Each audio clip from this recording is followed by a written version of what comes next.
नमस्ते, आप देख रहे हैं मेर दर्शन और आज के मेर दर्शन के बुलेटिन के साथ मैं हूं निशा। आज के बुलेटिन में आप सभी का स्वागत है। खबरों को जानने से पहले हम बात करते हैं बच्चों के उज्जवल भविष्य के लिए। जी हाँ, जिस तरीके से आज के समय में वो दौर आ चुका है कि बच्चों को जितनी डिग्री दिलाई जाए, जितनी एक्टिविटी कराई जाए या जितनी भी शिक्षा ग्रहण कराई जाए वो कम है, क्योंकि ना जाने बच्चे का रुझान किस और हो और बच्चा किस और आगे निकलना चाहे।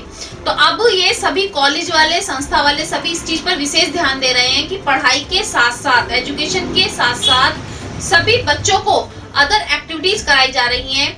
आज भी राधा गोविंद इंस्टीट्यूट में युवा महोत्सव जो है शुरू होने वाला है, उसकी जानकारी दी गई है कि किस तरीके से प्रोग्राम होंगे। तो मैं आपसे यही कहना चाहूंगी कि एक ही कॉलेज नहीं, बहुत से कॉलेज ऐसे मेरठ में हैं जो बच्चों को अब पढ़ाई के साथ साथ अदर एक्टिविटीज भी करा रहे हैं। बच्चों के उज्जवल भविष्य को बनाने के लिए, उनके अंदर जो छुपी हुई प्रतिभा है वो बाहर निकालने के लिए ऐसे कार्यक्रम भी किए जा रहे हैं कि जिससे बच्चों के अंदर एक अलग सी प्रतिभा जगे और उनका मन हर कार्य में लगे। आपने देखा होगा कि बच्चों को अगर हम केवल शिक्षण की ओर ले जाएं तो बच्चों का मन एक तरीके से बोर होने लगता है पढ़ कर, लेकिन अगर हम बीच बीच में बच्चों को अदर एक्टिविटीज कराएं तो बच्चों का मन पढ़ाई में भी लगता है और अदर एक्टिविटीज में अपनी प्रतिभा दिखाने का एक हुनर भी बच्चों को मिलता है। मेरठ की बहुत से ऐसे कॉलेज हैं जहाँ पर बच्चों को कंप्यूटर क्लासेस दिखाई जा रही है। मैं भी आपको अभी बीच में दिखाई हुए हैं कई कॉलेज के कि कंप्यूटर क्लासेस के कोर्स कराए जाते हैं, ब्यूटिशियन कोर्स सिखाए जा रहे हैं और समय समय पर बहुत सारे ऐसे कोर्स हैं जो बच्चों की प्रतिभा को बढ़ाने के लिए कराए जा रहे हैं। तो मैं भी आप सभी लोगों से ये कहना चाहूंगी कि बच्चों के उज्जवल भविष्य का में जो है पेरेंट्स के साथ साथ उनका जहाँ पर शिक्षण संस्थान है और जो उनकी संस्थाएं हैं उनका पूर्ण योगदान रहता है कि बच्चा आगे किस तरीके से कामयाब हो। तो हमें इस और ध्यान देना चाहिए कि पढ़ाई के साथ साथ बच्चे हर एक्टिविटी में पार्टिसिपेट करें। MD paramedical and hotel management institute Bharat सरकार द्वारा मान्यता प्राप्त। छात्र छात्राओं के उज्जवल भविष्य के लिए paramedical diploma degree certificate course, hotel management diploma degree course प्रवेश प्रारंभ। Shraddhapuri, Kankarkhera, Meerut. MD paramedical and hotel management institute लाया है एक ही छत के नीचे छात्र छात्राओं का उज्जवल भविष्य। Hotel management diploma degree course व nursing, dental, first aid, lab, OT, X ray diploma degree course.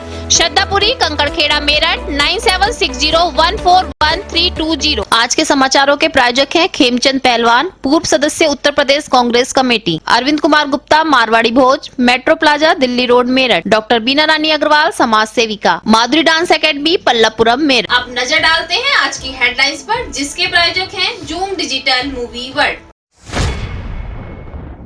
Corona के रोज घटते बढ़ते आंकड़ों से आम जनता हो रही है परेशान। कभी कोरोना का आंकड़ा बढ़ जाता है तो कभी घट जाता है। मरने वालों की संख्या पर भी अभी रोक लगी हुई है, लेकिन फिर भी सभी को नियमों का पालन करना जरूरी है। थाना लिसाड़ीगेट क्षेत्र की खुशहाल कॉलोनी में अवैध रूप से चल रहे डीजल और पेट्रोल के गोदाम में लगी भीषण आग। दमकल की गाड़ियों ने मौके पर पहुंच आग पर पाया काबू। अग्निकांड में 2 लोग जले, अस्पताल में किया भर्ती। ब्रह्मपुरी थाना क्षेत्र मुमताज नगर निवासी गैंगस्टर में वांछित 25 हजारी बदमाश बिजली बम्बा बाईपास पर पुलिस मुठभेड़ में हुआ घायल, किया गिरफ्तार। एक साथी हुआ फरार। गिरफ्तार घायल आरोपी को जिला अस्पताल में किया भर्ती। फरार आरोपी की तलाश जारी।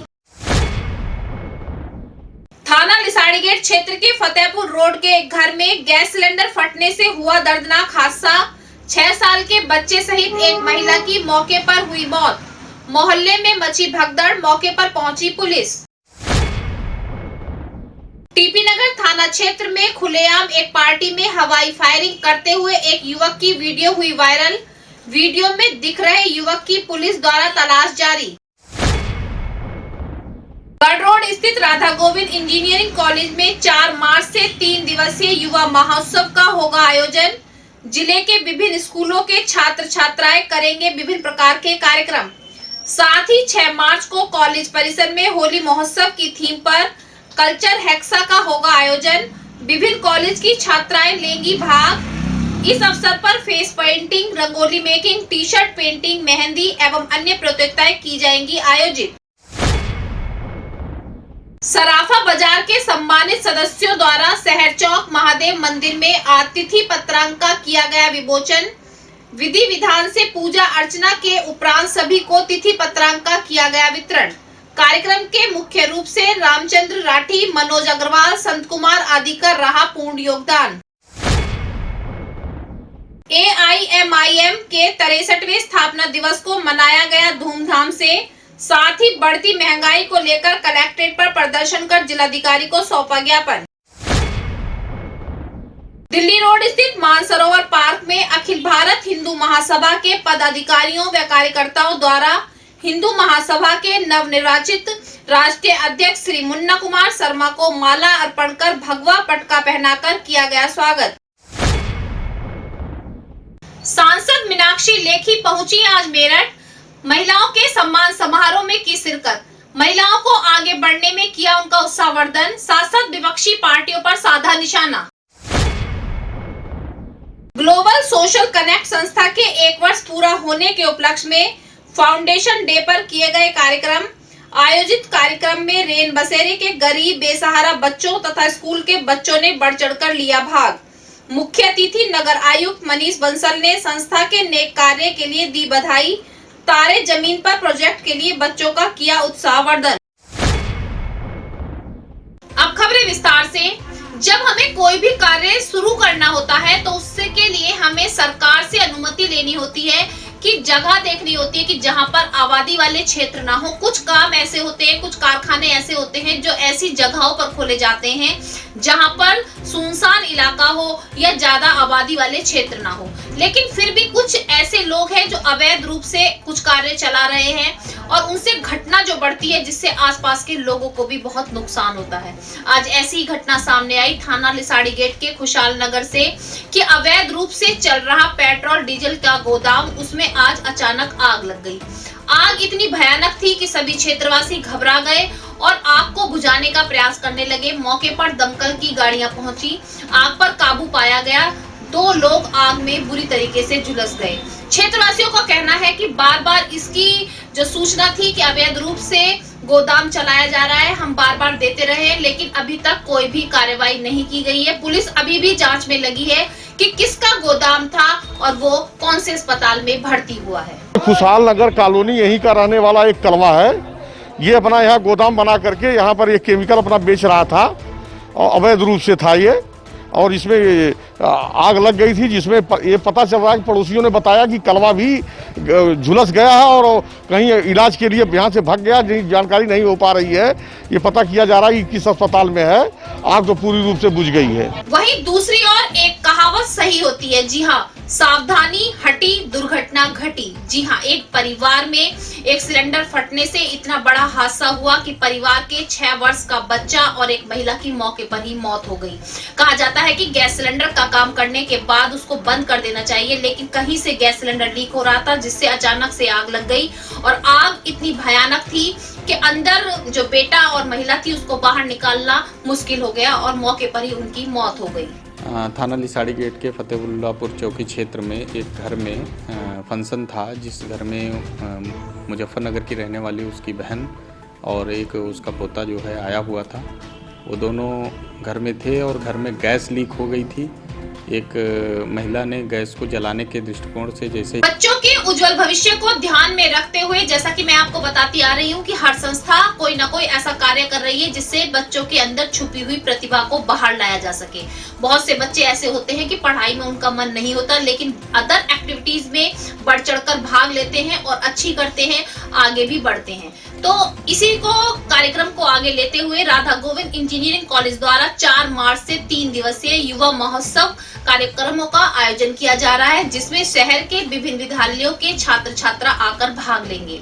16 वर्ष से 25 वर्ष तक के छात्र छात्रा भाग लेंगे। दूसरी बात कि 6 मार्च से होली थीम को लेकर के एक कार्यक्रम कॉलेज के प्रांगण में ही किया जाएगा, जिसमें भी मेरठ के बहुत से कॉलेज के छात्राएं आकर भाग ले सकती हैं, जिसमें कंपटीशन किए जाएंगे, face making, poster making, mehndi प्रतियोगिता, रंगोली प्रतियोगिता और अन्य प्रतियोगिताएं कराई जाएंगी, जिसमें विजयी छात्राओं को पुरस्कृत भी किया जाएगा। आज एक प्रेस वार्ता के माध्यम से जानकारी दी गई। राधा गोविंद इंजीनियरिंग कॉलेज एक युवा महोत्सव का युवा फेस्टिवल का आयोजन कर रहा है, जो जिसका उद्देश्य है कि जो बच्चों में पढ़ाई के साथ साथ जो और उनकी प्रतिभाएं हैं उनको निखारने के लिए, और उसके लिए हमने 3 डेज का ये कार्यक्रम रखा है युवा फेस्टिवल के नाम से, जो 4 मार्च से 6 मार्च तक होगा। इसमें गेम्स भी हैं जिनमें क्रिकेट और वॉलीबॉल होंगे, और लास्ट डे जो 6 मार्च में है वो गर्ल्स के लिए इवेंट है, कल्चरल हेक्सा के नाम से हमने रखा है, जिसमें 6 इवेंट्स होंगे गर्ल्स के लिए। उसमें फेस पेंटिंग है, टी शर्ट पेंटिंग है, पोस्टर मेकिंग है, rangoli, best out of waste और मेहंदी। सर उद्देश्य क्या है प्रोग्राम का? उद्देश्य सर ये है कि जो बच्चों में पढ़ाई के साथ साथ और जो प्रतिभाएं हैं वो बाहर निकल के आएँ और बच्चों का ऑलराउंड उनकी प्रोग्रेस हो, बहुमुखी उनकी जो प्रतिभाएं हैं उनका विकास हो। कुल कितने स्कूल के बच्चे शामिल हो रहे हैं? सर अभी जो हमारे पास हमने जिन जिन स्कूल में अप्रोच किया वहाँ पे लगभग 35 स्कूल से हमारे पास कंफर्मेशन है। अराउंड 350 स्टूडेंट्स के करीब अभी इन में पार्टिसिपेट करेंगे। सर एग्जाम शुरू हो रहा है तो कैसे होगा फिर? सर अभी चूंकि ये केवल 3 दिन का फेस्टिवल है और गर्ल्स के लिए केवल 1 ही दिन का है। एग्जाम में अभी टाइम है, क्योंकि यूपी बोर्ड और सीबीएसई बोर्ड के भी अप्रैल लास्ट में जाकर के एग्जाम है, तो ये अभी मार्च की शुरुआत है। अखिल भारत हिंदू महासभा के नवनिर्वाचित राष्ट्रीय अध्यक्ष मुन्ना शर्मा आज मेरठ पहुंचे। सबसे पहले वो शारदा रोड स्थित कार्यालय पहुंचे, जहां पर नाथूराम गोडसे की मूर्ति पर यानी कि प्रतिमा पर माला अर्पण की और उनके बताए हुए मार्ग पर चलने का सभी ने संकल्प लिया। उसके बाद मानसरोवर में एक कार्यक्रम आयोजित किया गया, जिसमें अखिल भारत हिंदू महासभा के सभी पदाधिकारियों व कार्यकर्ताओं ने उनको माला पहनाकर साथ में भगवा पटका पहनाकर उनका स्वागत किया। तब जो राष्ट्रीय अध्यक्ष हैं उन्होंने सभी को कहा कि अखिल भारत हिंदू महासभा को किस तरीके से आगे और मजबूत करना है, और उन्होंने सीधा केंद्र सरकार को चेतावनी भी दे दी कि या तो केंद्र सरकार अपने रवैये को चेंज कर ले, नहीं तो हिंदू महासभा उग्र आंदोलन भी करेगा और किसी से पीछे नहीं रहेगा। आज भारतीय जनता पार्टी की सत्ता केंद्र में भी है और प्रदेश में भी है। बच्चा के बिगैर किसी खर्चे के राष्ट्र की एकता और अखंडता को बचाने के लिए, गौ माता की रक्षा करने के लिए और इनको बारंबार मैं नमन करता हूं। और आज मुन्ना कुमार शर्मा, राष्ट्रीय अध्यक्ष अखिल भारत हिंदू महासभा। अभी 23 फरवरी 2021 को केंद्रीय कार्यालय हिंदू महासभा भवन में अखिल भारत हिंदू महासभा की राष्ट्रीय कार्यकारिणी समिति की बैठक हुई, जिसमें राष्ट्रीय अध्यक्ष का चुनाव हुआ। मुझे जिम्मेदारी दी गई राष्ट्रीय अध्यक्ष का। मैंने कार्यभार संभाल लिया है और अब कार्य को आगे बढ़ाना है। तो सबसे पहले हमारा कर्तव्य था कि हम मेरठ की इस क्रांतिकारी भूमि से इसकी शुरुआत करें, और चूंकि ये पंडित नाथूराम गोडसे जी की विश्व की सबसे पहली प्रतिमा। शहर सराफा बाजार के महादेव मंदिर में आज एक तिथि पत्रांक का विमोचन किया गया, जिसमें शहर सराफा के बहुत से पदाधिकारी व कार्यकर्ता मौजूद रहे। सबसे पहले पूजा हवन करके उसके बाद सभी को आने वाले सभी जो सदस्य थे, सभी जो गणमान्य लोग थे, उनको पत्रांक का AIMIM पार्टी के आज 63वें स्थापना दिवस के उपलक्ष्य में धूमधाम से कार्यक्रम किए गए। साथ साथ संस्था के सभी जो कार्यकर्ता थे, जो पार्टी के सभी कार्यकर्ता थे, आज कलेक्ट्रेट पहुंचे और जमकर बेरोजगारी और बढ़ती महंगाई को लेकर प्रदर्शन किया। उनका कहना है कि एक और कोरोना की मार है और दूसरी ओर बढ़ती महंगाई से आम आदमी की जो जिंदगी है वो बहुत ही व्यस्त होती जा रही है, परेशानियों का सामना करना पड़ रहा है, जिससे जो है बहुत सी घटनाएं बढ़ती जा रही हैं। जल्द से जल्द इस बढ़ती महंगाई पर रोक लगाई जाए। इस रोक लगाने को लेकर अपनी मांग का एक पत्र उन्होंने जिलाधिकारी को सौंपा। तो आया समस्या है सबसे बड़ी महंगाई, बिजली के बिल, जो कृषि के तीनों कानून है इनके लिए, अधिवक्ता समाज के साथ आए दिन हो रहे अत्याचार, उसके लिए जो आम जनता है वो सब परेशान है। इसलिए लूट डकैती बढ़ रही है, इसके लिए क्राइम बिल्कुल रुक नहीं रहा है। इन सब पर रोक लगाने के लिए हमारी मांग है कि इन सब पर कंट्रोल किया जाए। भारतीय जनता पार्टी की सांसद मीनाक्षी लेखी आज मेरठ पहुंची। मेरठ में महिलाओं के सम्मान समारोह में आज एक कार्यक्रम किया गया था। जी हां, सभी महिलाओं को एक ही मंच पर इकट्ठा करके उनकी प्रतिभा को और निखारने के लिए एक सम्मान समारोह कार्यक्रम चल रहा था, जिसमें सांसद मीनाक्षी लेखी ने भी शिरकत की और उन्होंने महिलाओं के लिए बोला कि महिलाएं, जो हमारे भारत की महिलाएं हैं, वो सबसे आगे हैं। उन महिलाओं के बराबर कोई भी नहीं है। सबसे बड़ी बात कि केंद्र सरकार के राज में महिलाओं को पंख मिले हैं, जिससे वो और ऊंची उड़ान जी रही हैं। महिलाएं सुरक्षित भी हैं और अपने पैरों पर भी खड़ी हो रही हैं। जब उनसे बात की गई और जाना गया तो उन्होंने ये भी कहा कि जिस तरीके से केंद्र सरकार पर सभी जो पार्टियां हैं निशाना साध रही हैं, उन्होंने खुला बोल दिया कि आम आदमी पार्टी या और भी जो राजनीतिक पार्टियां हैं किसान महापंचायत की आड़ में अपनी रोटियां सेक रही हैं। लेकिन सभी जनता को दिखाई देता है और आने वाले चुनावों में जनता अपने आप सभी पार्टियों को मुंह तोड़ जवाब देगी। मेरठ आने का उद्देश्य एक ही है कि ये इतिहास से जुड़ी हुई भूमि है और उस इतिहास में महिलाओं का भी इतिहास इंगित है। तो महिला सम्मान समारोह के सिलसिले में दीवान पब्लिक स्कूल ने आयोजन किया है और NGOs ने मिलकर काम किया है, तो हम इसीलिए यहाँ पर उपस्थित हैं। महिला दिवस आ रहा है, महिला दिवस को लेकर क्या कुछ महिला के साथ कई बार उत्पीड़न भी हो रहे हैं, दहेज को लेकर भी हो रहा है और उनके साथ आपराधिक घटनाएं भी। जहाँ जहाँ आपराधिक घटनाएं हो रही हैं वहाँ बहुत सख्ती से उस पर कार्रवाई होनी चाहिए। और आज अगर इतिहास भारत का देखें तो महिलाएं हमेशा सशक्त थीं और दुनिया के मुकाबले आज भी भारतीय महिलाएं और दुनिया के मुकाबले बहुत सशक्त हैं, लेकिन हम लोग शायद अपना सही इतिहास बयान नहीं करते। आज के बुलेटिन में बस इतना ही। तेज और ताजा खबरें जानने के लिए देखते रहिए मेरठ दर्शन। यदि आप भी हमारे साथ जुड़ना चाहते हैं तो नीचे दिए गए नंबर पर संपर्क करें और सब्सक्राइब करें MD न्यूज मेरठ।